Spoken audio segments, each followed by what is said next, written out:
بھائی کتنا ادب سیکھا تھا،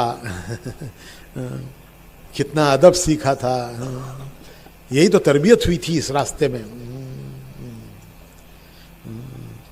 دبانے کی نہیں، دبنے کی تربیت ہوئی تھی. دبانے کی تربیت نہیں، دبنے کی تربیت ہوئی تھی. منوانے کی نہیں، ماننے کی تربیت ہوئی تھی. تو میں کیا کہہ رہا تھا؟ ہاں، حضرت کے سامنے عرض کرتے تھے کہ حضرت ساتھیوں نے یوں سوچا ہے، ساتھیوں کی یوں رائے ہے. تو اچھا بھائی، تم سب کی رائے یہی ہے تو اللہ اس میں خیر فرمائے. یہ جواب ہوتا تھا حضرت کا، پیٹنٹ جواب. سینکڑوں موجود ہیں یہاں اس کی گواہی دینے والے. کہ کبھی پوچھا جاتا تھا کہ حضرت یہ بات فرماتے تھے مشورے میں رکھو. اب مشورے میں رکھا، مذاکرہ ہوا، اور اس کے بعد حضرت کے سامنے پیش کرتے تھے کہ حضرت ساتھیوں کی یہ رائے ہے، یہ سوچا ہے. تو ہمیشہ جواب یہ ہوتا تھا، اچھا بھائی تم سب کی رائے ہے تو اللہ اس میں خیر فرمائے، اللہ اس میں برکت فرمائے، اللہ اسے قبول فرمائے. تو اس لیے بھائی شورا کی ضرورت پیش نہیں آئی، کیونکہ سب کچھ ہوتے ہوئے بھی انہوں نے اپنے آپ کو، کچھ سمجھ میں آ رہا ہے بھائی نہیں آ رہا پتہ نہیں، سب کچھ ہوتے ہوئے بھی انہوں نے اپنے آپ کو تابع کیا ہوا تھا. پھر آخر دور میں مولانا حضرت جی رحمت اللہ علیہ نے 10 کی شورا بنائی. ایک ایک کر کے ان میں سے انتقال ہوتے گئے. تو اس وقت کیوں نہیں یاد دلایا؟ میرے بھائیو، میں نے خود اپنے کانوں سے سنا ہے، مولانا ابراہیم صاحب نے خود کئی مرتبہ میرے سامنے کہا ہے مشورے میں کہ بھائی آپ اپنی باڈی تو مکمل کرو. مولانا باڈی کا ہی لفظ استعمال کیا تھا، حالانکہ مولانا انگریزی دان نہیں ہے لیکن وہ لفظ وہی استعمال کیا تھا کہ آپ کی باڈی ختم ہو گئی، آپ اپنی باڈی تو بناؤ.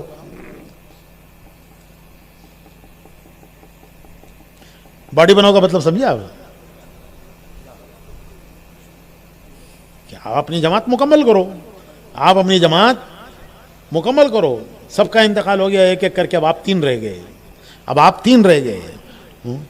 مولانا زبیر صاحب، مولانا حاجی عبدالوہاب صاحب، مولانا زبیر صاحب، مولانا سعد صاحب، اب آپ 3 رہ گئے. اب آپ اپنی جماعت تو مکمل کرو. اب تمہاری 10 کی جماعت تھی، 7 کا انتقال ہو گیا، اپنی جماعت تو مکمل کرو. یہ مولانا ابراہیم صاحب نے خود ہمارے سامنے کئی مرتبہ کہا ہے، مشورے میں کہا ہے.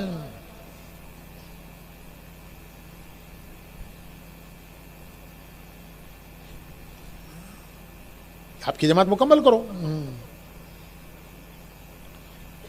ہم رائے ونڈ جا رہے تھے پرانوں کے جوڑ میں. مولانا زبیر صاحب کے حیاتی یعنی حیات کی بات ہے. ہم ہسپتال گئے مولانا زبیر صاحب سے ملنے کہ ہم رائے ونڈ جا رہے ہیں. اور اس وقت میں نے عرض کیا کہ میں حاجی صاحب سے عرض کرنا چاہتا ہوں کہ شورا کی تکمیل ہونی چاہیے. اور حاجی صاحب ظاہر ہے کہ وہ پوچھیں گے کہ آپ کی کیا رائے ہے. میں نے مولانا زبیر صاحب سے کہا آپ کی کیا رائے ہے؟ تو آپ اپنی رائے بتا دیجئے، میں آپ کی رائے بھی عرض کر دوں گا حاجی صاحب سے. تو مولانا زبیر صاحب نے کہا کہ بھئی میری پوری رائے ہے، ضرور تکمیل ہونی چاہیے اس کی، اور تم میری طرف سے حاجی صاحب کو میری رائے پہنچا دینا. میں نے کہا کہ آپ 1-2 جملے لکھ دیجئے. میں نے مولانا زبیر صاحب سے کہا آپ 1-2 جملے لکھ دیجئے. کہنے لگے کہ بھائی لکھنے کی بات تو یہ ہے کہ وہ حاجی عبدالوہاب صاحب کے پیٹ میں بات رہتی نہیں، وہ پتہ نہیں کس وقت کہاں میرا خط پڑھ کے سنا دیں گے، کام تو ہوگا نہیں اور خواہ اختلاف ہو جائے گا. ان کے پیٹ میں بات رہتی نہیں، وہ کہیں ممبر پہ بیٹھ کے رائے ونڈ میں خط پڑھ دیں گے میرا، اور کام تو ہوگا نہیں اور چیز رہ جائے گی. یہ مولانا زبیر صاحب کے الفاظ تھے. پھر مجھ سے فرمایا کہ تم میری طرف سے کہہ دینا کہ ان کی رائے ہے، اور اگر وہ مجھ سے بات کرنا چاہیں تو مجھ سے فون پہ بات کرا دینا.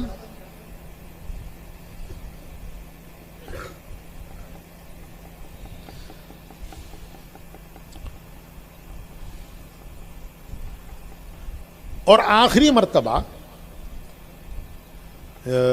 یہ جو شورا بنی ہے 10 کی، اس کے بنانے کے لیے جو سب ذمہ دار رائیونڈ میں جمع ہوئے، رائیونڈ میں جمع ہو کر کے کہ بھئی یہ شورا بننی چاہیے، اور اس میں کچھ تھوڑا سا شور شرابہ بھی ہو گیا، جو ہم نے کبھی زندگی میں نہیں دیکھا تھا وہ سب دیکھا سنا، تو ذرا نامناسب سی ایک مجلس جیسی ہونی چاہیے ہمارے کام کے وقار کے اعتبار سے، تو اس میں کچھ نامناسب ہو گئی. تو آخر میں میں نے ہی عرض کیا تھا، شاید میری آواز موجود بھی ہو اس میں نے عرض کیا تھا کہ اس ساری مجلس کی کوئی ضرورت نہیں ہے، اس مشورے کی کوئی ضرورت نہیں ہے، آپ دو ذمہ دار ہیں. میں نے یہی عرض کیا تھا، شاید میری بات موجود بھی ہو. آپ دو ذمہ دار ہیں. میں نے کہا تھا کہ حاجی صاحب آپ اور مولانا سعد صاحب آپ دو ذمہ دار ہیں، یہ ذمہ داری آپ دونوں پر ہے. آپ دونوں بیٹھ جائیے اور آپ دونوں شورا بنائیے. ہماری رائے کی بھی ضرورت نہیں ہے اور نہ ہمیں جمع کرنے کی کوئی ضرورت ہے.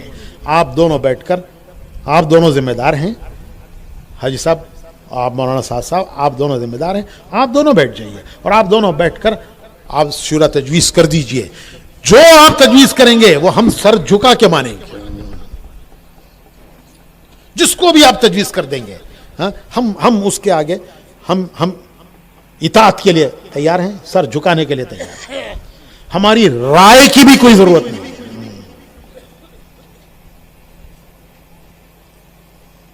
یہ میرے آخری الفاظ تھے، اسی پر وہ مجلس ختم ہوئی.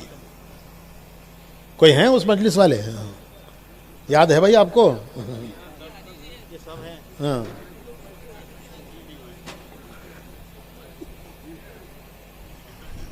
خیر، اس کے بعد بات ختم ہو گئی.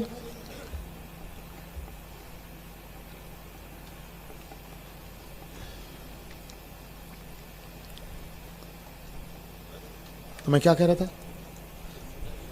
ہاں، وہ مجلس ختم ہو گئی.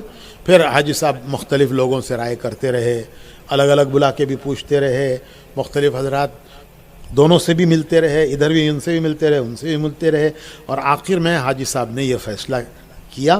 اس وقت کے فیصل وہی تھے. اس وقت کے فیصل کون تھے؟ حاجی عبدالوہاب صاحب تھے. اس وقت کے فیصل وہی تھے. وہ مختلف لوگوں سے، عربوں سے، عجموں سے، ملکوں کے مختلف ذمہ داروں سے، تنہا بھی، الگ الگ، اور کبھی کبھی 5-7 کو اکٹھا بلا کر کے بھی انہوں نے مشورہ کیا اور انہوں نے وہ جماعت بنائی.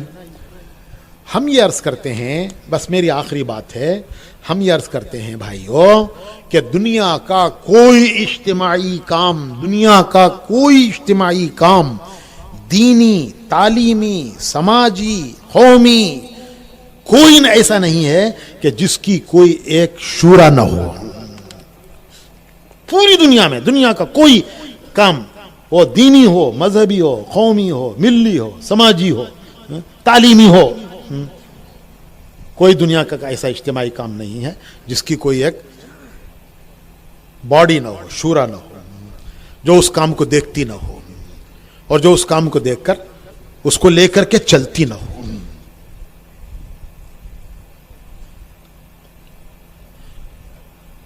ایک چھوٹا مدرسہ ہوتا ہے، اس کا محتمم کوئی ہو لیکن اس کی ایک شورا ہوتی ہے. جو اصولی و بنیادی چیزیں ہوتی ہیں وہ شورا طے کرتی ہے.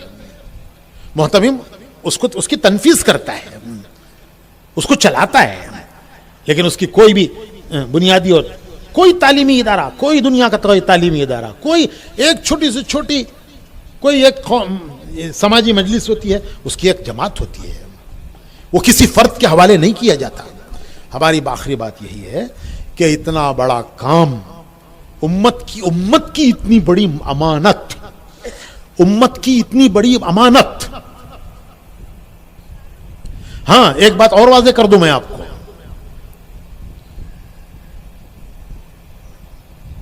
ایک ضابطے کی شورا ہے اور ایک حقیقی شورا ہے. ضابطے کی شورا، حقیقی شورا. ضابطے کی شورا اب میں کیسے بتاؤں آپ کو؟ 700 سال میں جتنی اسلامی حکومتیں چلی ہیں، ہر خلافت میں شورا رہی ہے. خلافت راشدہ اس کے بعد خلافت بنو امیہ، اس کے بعد خلافت بنو عباس، اور اس کے بعد عثمانی خلافت ترکوں کی. یہ خلافتیں نہیں ہیں ہماری، خلافت راشدہ، خلافت بنو امیہ،